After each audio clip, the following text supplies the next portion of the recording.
유럽의 대항해 시대가 끝나고 근대 제국주의 시대가 도래한 18세기, 유럽 열강들이 전 세계를 대상으로 한 식민지화가 이루어지던 시기였습니다. 당연히 남아프리카 공화국의 코이산 부족도 이를 피해갈 순 없었습니다. 코이산 부족은 네덜란드의 무차별적인 사냥으로 대부분 살해당했고 생존자는 노예로 팔려갑니다. 이때 사라 바트만의 아버지와 약혼자는 사망했고 사라는 노예 신세가 되고 맙니다. 그 후 사라는 케이프타운에서 노예로 살아갑니다. 그러던 1810년 평소 사라를 알고 있던 던롭이라는 영국 군의관이 기가 막힌 아이디어를 생각해냅니다. 던롭은 사라에게 자신의 말을 잘 들으면 엄청난 부자가 되게 해주고 고향으로 돌아가게 해주겠다라고 약속을 했고 사라는 순진하게 그 말을 믿었습니다. 하지만 그것은 사라의 헛된 망상일 뿐 그녀는 영국에서 철장에 갇혀 박물관에 전시됩니다.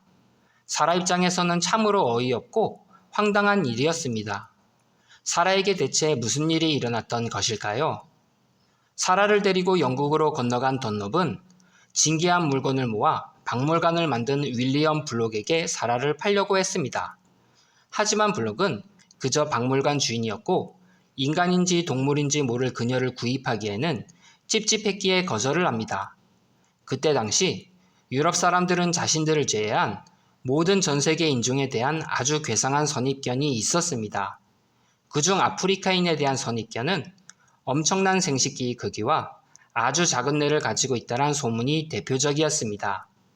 그녀는 140cm도 안 되는 자극기에 엄청나게 큰 엉덩이를 가지고 있는 누가 봐도 신기한 외모를 소유하고 있었습니다. 그리고 아주 커다란 생식기를 가지고 있다는 성적 판타지와 유사인류의 특이성을 내세워 그녀를 돈벌이로 이용합니다. 그녀는 새장처럼 생긴 맞춤형 철장에 들어가 거의 알몸으로 사람들에게 전시됩니다. 사라의 전시는 엄청난 인기를 끌었고 영국 각지에서 사라를 보기 위해 몰려들었습니다. 그뿐만 아니라 유럽의 다른 나라에서도 사라를 보기 위해 영국으로 여행을 오는 사람들도 많았습니다. 이곳에서 사라는 4년 동안 사람들에게 전시되었고 앞으로 1년만 더 있으면 고향으로 돌아갈 수 있다는 믿음으로 버텼습니다.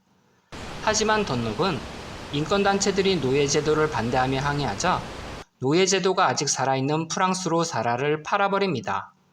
그녀는 프랑스의 박제사 레오에게 거금으로 팔리게 됩니다. 프랑스에서 처음 한 일은 해부학자와 자연사 박물관의 학자들에게 실험 모델이 되는 일이었습니다. 또 그녀는 레오에게 이끌려 돈이 되는 곳이라면 어디든지 가서 전시되곤 했고 장소를 가리지 않았습니다.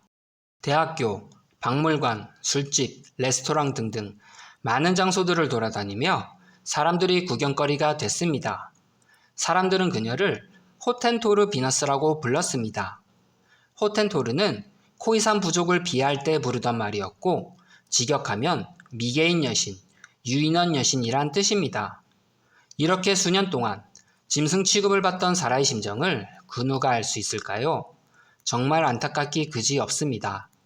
또 돈밖에 모르던 레오는 그녀를 매춘에도 이용하였고 그녀는 알코올 중독, 과로와 외로움으로 건강이 악화되기 시작합니다.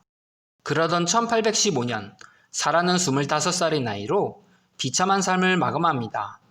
하지만 그녀의 불행은 여기서 끝나지 않았습니다.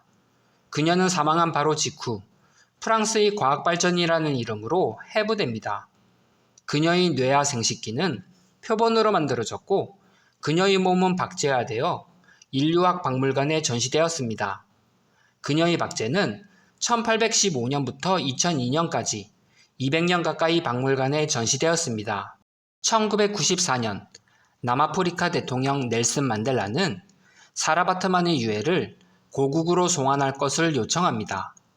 사라의 유해 반환 문제는 프랑스 국가재산법 때문에 장장 7년 동안이나 어려움을 겪었습니다. 마침내 2002년 1월 29일 프랑스 상원의 유해 반환 찬반 표결에서 드디어 그녀의 유해 반환이 결정됩니다. 사라가 고향을 떠난 지 185년 만에 드디어 그녀는 고국의 땅으로 돌아가게 되었습니다.